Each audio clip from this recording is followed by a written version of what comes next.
नमस्कार, बहुत स्वागत है आप सभी का। आप देख रहे हैं भारत 24 और आपके साथ मैं हूं अमृता कर। रुक करेंगे देश दुनिया के अहम खबरों का, जहां प्रधानमंत्री नरेंद्र मोदी का किसानों को दिवाली का तोहफा सामने आया। पीएम मोदी ने किसानों के खाते में भेजे 2000 रुपए। आज किसान सम्मेलन के उद्घाटन में जारी की 12वीं किश्त 16,000 करोड़ रुपए किसानों के खातों में भेजे। इससे पहले मई में हिमाचल में जारी की गई 11वीं किश्त और मोदी ने अब तक किसानों को भेजे हैं 2 लाख करोड़ रुपए। एक देश एक उर्वरक योजना की भी launching. Bharat urea bag brand नाम से किसानों को मिलेगी अब खाद। 600 पीएम किसान समृद्धि केंद्रों का भी उद्घाटन किया।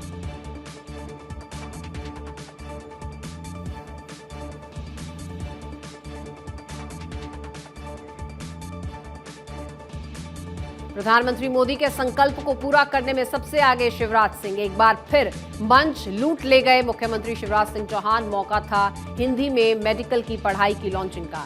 अब मध्य प्रदेश बना है मातृभाषा में टेक्निकल एजुकेशन देने वाला पहला राज्य। अमित शाह ने भी मंच से की शिवराज की जमकर तारीफ। केंद्रीय नेतृत्व के लगातार मध्य प्रदेश दौरे से शिवराज विरोधियों के पेट में बल है। शिवराज सिंह को मिल रहा है मोदी और शाह का पूरा सहयोग। सचमुच मध्य प्रदेश में सीएम शिवराज का नहीं है कोई तोड़।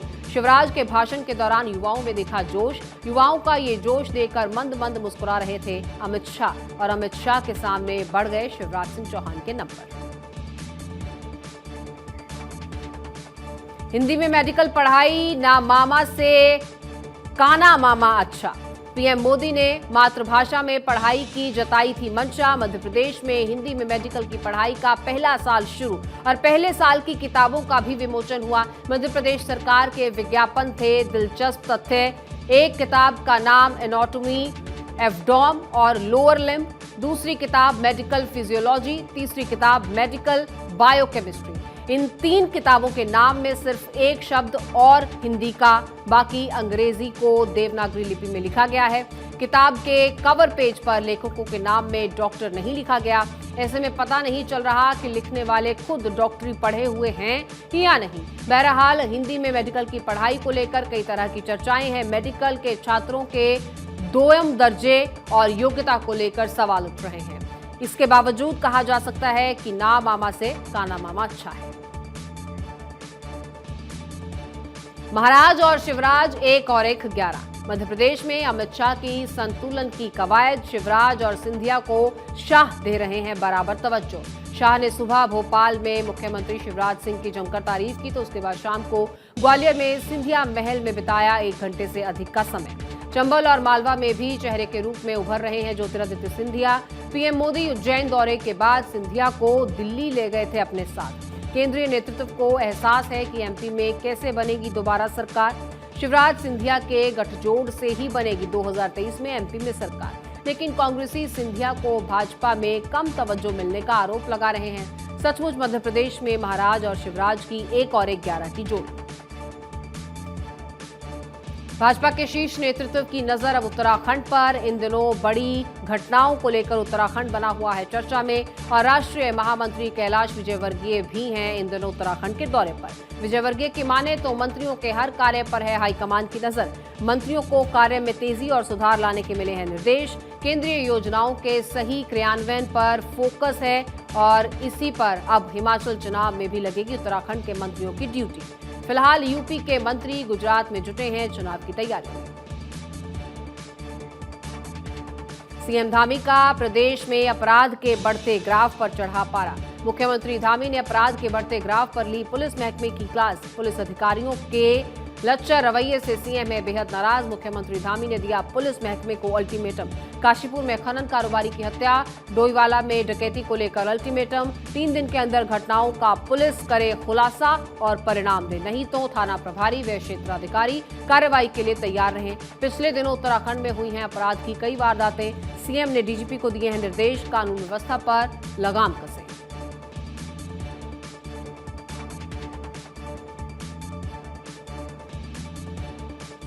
शहीद आजम भगत सिंह से सिसोदिया की तुलना पर बवाल। केजरीवाल ने कहा था मनीष सिसोदिया और सत्येंद्र जैन आज के भगत सिंह।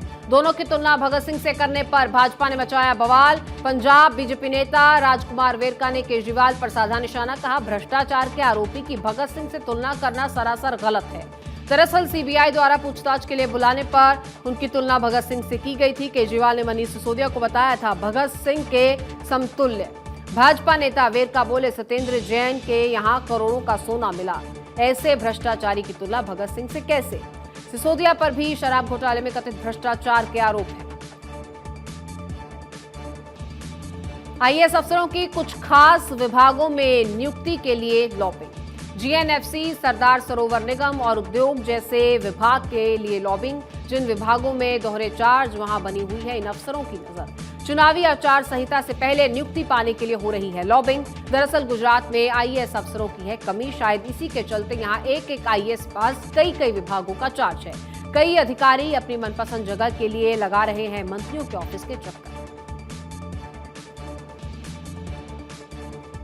गुजरात भाजपा में आधे विधायकों के कटेंगे टिकट। भाजपा के 50% वर्तमान विधायकों को शायद इस बार मौका ही न मिले, जबकि कई विधायक बने हुए हैं वेट एंड वॉच की स्थिति में। बीजेपी के आंतरिक सर्वे में 100 से कम बैठक मिलने का अनुमान है। टिकट न मिलने की सूची में हो सकते हैं कई वर्तमान मंत्रियों के नाम। आंतरिक सर्वे में बैठक जीतने की संख्या इसी डर से दिख रही है कम। जहां भाजपा की नो रिपीट थ्योरी से वर्तमान विधायकों में कुर्सी छीनने की चिंता है। एआईसीसी के बाद अब पीसीसी अध्यक्ष के भी हों चुनाव। आज हुआ है कांग्रेस के राष्ट्रीय अध्यक्ष पद के लिए चुनाव। खड़गे बनाम थरूर के चुनाव में एमपी पीसीसी का मौन समर्थन खड़गे को है। एक दिन पहले तक शशि थरूर के पास नहीं थे पोलिंग एजेंट तक और अब आनन फानन में जितेंद्र मिश्रा समेत बनाए गए हैं 4 एजेंट। हालांकि मिश्रा इससे पहले खुले तौर पर करते रहे हैं खड़गे का समर्थन। अब पीसीसी में चल रही है एक दिलचस्प चर्चा, क्या पोलिंग एजेंट्स ने भी नहीं दिया है शशि थरूर को वोट। इधर एआईसीसी चुनाव के बाद पीसीसी अध्यक्ष के चुनाव की उठने लगी है मांग। प्रदेश अध्यक्ष की रेस में रहे अजय सिंह ने इशारों में ये मांग कर दी है। मध्य प्रदेश में भी होने चाहिए पीसीसी अध्यक्ष पद के चुनाव।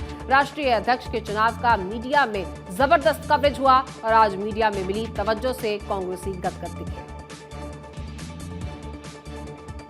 कोरबा में बरगद का पेड़ और 500 करोड़ की चर्चा। दरअसल इसी बरगद के नीचे हुआ है करीब 500 करोड़ का लेन देन। ईडी के मुताबिक इसी पेड़ के नीचे सूर्यकांत तिवारी के गुर्गे वसूलते थे लेवी। डीओ में जितना टन कोयले का उल्लेख होता है उतना टन की वसूली की जाती है राशि। भुगतान के बाद तिवारी के गुर्गे अधिकारी को व्हाट्सएप पर भेजते थे ओके। इसी बरगद के नीचे अधिकतम 20 टन कोयले पर होती थी उगाही और ज्यादा माल होने पर व्यापारी तिवारी को रायपुर में करते थे भुगतान। 25 रुपए टन के हिसाब से होती थी अवैध उगाही। साउथ ईस्टर्न कोल फील्ड्स लिमिटेड जारी करता है डीओ। 500 रुपए प्रति टन अमानत राशि देने पर ही जारी होता है डिमांड ऑर्डर यानी डीओ, क्योंकि 45 दिन के भीतर खदान से कोयला उठाना होता है अनिवार्य। ऐसे में सूर्यकांत तिवारी गैंग ने इसी बाध्यता का उठाया है फायदा। और उधर चिप्स सीईओ समीर विश्नोई ने दिए 15 जुलाई 10 अगस्त को अलग आदेश जारी कर ऑनलाइन प्रक्रिया में बदलाव किया था और डीओ के लिए मैनुअल पर्ची लेने के लिए खनिज विभाग को अनिवार्य किया था। धीरे धीरे खुल रही है करीब 500 करोड़ के कोयले घोटाले की कलई। राजकीय बाबा बनने की राह और सरकार की चापलूसी। छत्तीसगढ़ की सत्ता में आश्रय के लिए बाबा लगा रहे हैं एड़ी चोटी का जोर। बाबा इसके लिए कर रहे हैं प्रशंसा अस्त्र का प्रयोग। गाहे बगाहे ये बाबा छत्तीसगढ़ पहुंच बांधने लगते हैं सरकार की तारीफों के पुल। बाबा के सगे संगी साथियों की माने तो बाबा हैं राजकीय बाबा बनने की फेर में। हालांकि पड़ोस के राज्य में बाबा को पहले ही मिल चुका है ये प्रसाद। वहां इन बाबा को पूर्ववर्ती सरकार में मिला था राज्य मंत्री का दर्जा, लेकिन सरकार हो गई जल्द धाराशाही और बाबा से छिन गया राज्य मंत्री का दर्जा। बाबा कुख्यात हैं मौका परस्ती और अपने बयानों से पलटने के लिए। अब ये बाबा छत्तीसगढ़ में तलाश रहे हैं अपना उज्जवल भविष्य। बैठक में मुख्यमंत्री शिवराज का सख्त अंदाज। नशे के अवैध कारोबार पर प्रहार के लिए शिवराज ने बुलाई सुबह बैठक। वीडियो कॉन्फ्रेंसिंग के जरिए सीएम से जुड़े प्रदेश भर के तमाम एसपी और कलेक्टर, लेकिन मुख्य सचिव इकबाल सिंह नहीं आए बैठक में नजर। और इस पर मामा ने तलख लहजे में पूछ लिया सीएस के बारे में और मुख्यमंत्री शिवराज ने कहा कहां गए हैं सीएस, फोन लगाइए। सीएम का आदेश सुन तमाम अधिकारी लगाने लगे सीएस को फोन, लेकिन तमाम कोशिशों के बाद भी नहीं लगा बैंस को फोन। अब गुस्से में बोले सीएम, उन्हें बैठक का टाइम पता नहीं है क्या। और अब सीएम का गुस्सा देख सबको लगा कि साहब पर गाज गिरना तय है। तभी थोड़ी देर में चीफ सेक्रेटरी आ गए सामने और सीएस को सामने देख सीएम तलख अंदाज का नरम पड़ गया। और बैठक के बाद अफसरों में हो रही है इसको लेकर कानाफूसी। क्या सीएस के जरिए सीएम का अन्य अफसरों को मैसेज देने का प्लान था?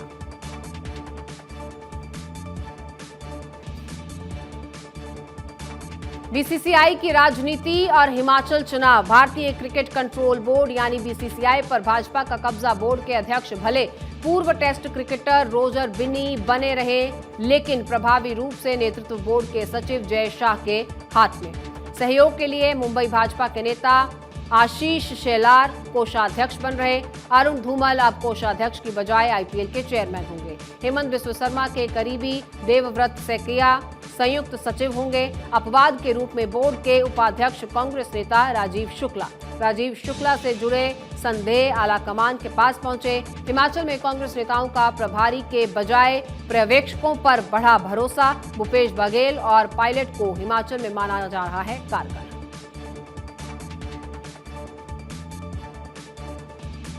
योगी का गोरखपुर को प्री दिवाली गिफ्ट। बतौर प्री दिवाली गिफ्ट 300 करोड़ की सौगातें। नगर निगम जीडीए प्रोजेक्ट्स का करेंगे लोकार्पण और शिलान्यास। यहां 215 करोड़ की लगभग 226 विकास परियोजनाओं का लोकार्पण शिलान्यास होगा और 62 करोड़ से ज्यादा के 54 विकास कार्यों का भी शिलान्यास किया जाएगा। पंचायत भवन और बाईपास का भी करेंगे लोकार्पण।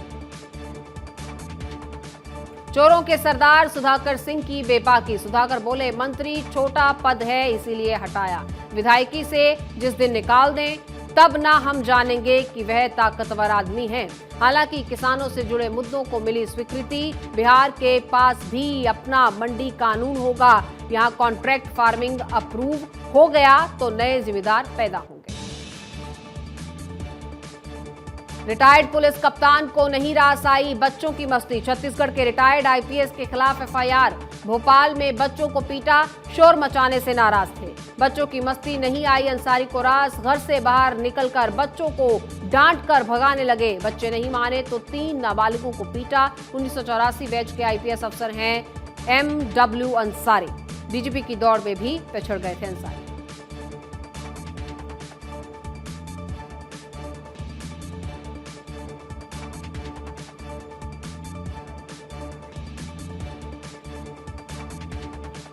हिमाचल में बीजेपी की टिकटों पर फंसा पेच। 8 घंटे के मंथन के बाद भी इलेक्शन कमेटी में सहमति नहीं। 3 सर्वे प्रत्याशियों पर वोटिंग के बाद भी फैसला नहीं। भाजपा ने पहली बार अपनाया वोटिंग का जरिया। धूमल समर्थकों ने दिल्ली में डेरा डाल लिया है। गुटबाजी का प्रभाव। सिटिंग एमएलए मंत्रियों का नेगेटिव फीडबैक। दल बदलुओं के प्रति नाराजगी। पार्टी नेता पक्षधर नहीं। टिकटों के ऐलान पर गुटबाजी हावी। 3 गुटों में बटी भाजपा। नए चेहरों को मौका देना चाहती है। सिटिंग विधायकों के टिकट काटने की संभावना है। हिमाचल में इसके बिना मिशन रिपीट की संभावना नहीं है। सुजानपुर या हमीरपुर में धूमल हो सकते हैं प्रत्याशी। संसदीय बोर्ड की मीटिंग भी टली। अब कल संभव बीजेपी पार्लियामेंट्री बोर्ड ही लेगा अंतिम फैसला।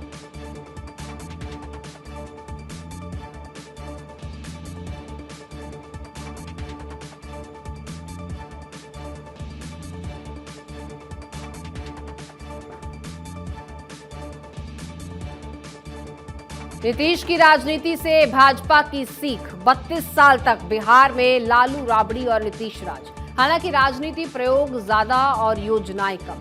इस बार नीतीश की हर घर नल से जल को केंद्र ने अपनाया है। यहां पसमानदा मुसलमानों पर भी नीतीश ने भाजपा के साथ योजना बनाई, लेकिन भाजपा ने यूपी में पसमानदा बुद्धिजीवी सम्मेलन कर अपनाया। 3 महीने पहले हैदराबाद में लिखी गई पसमानदा पॉलिटिक्स की स्क्रिप्ट। मुफ्त अनाज घर और किसान सम्मान निधि से सॉफ्ट पॉलिटिक्स। और नीतीश ने भी अपने पहले कार्यकाल में अपनाया था फॉर्मूला। लालू के 30% माई समीकरण था नीतीश के सामने चैलेंज। ऐसे में नीतीश ने भाजपा गठबंधन में भी पसमानदा राजनीति की और पसमानदा स्वतंत्र पत्रकार अली अनवर को राज्यसभा में भेजा। भाजपा ने जम्मू कश्मीर के पसमानदा मुस्लिम गुलाम अली खटाना को राज्यसभा में भेजा। यह पूरी तरह से नीतीश के टेम्पलेट पर भाजपा की राजनीति।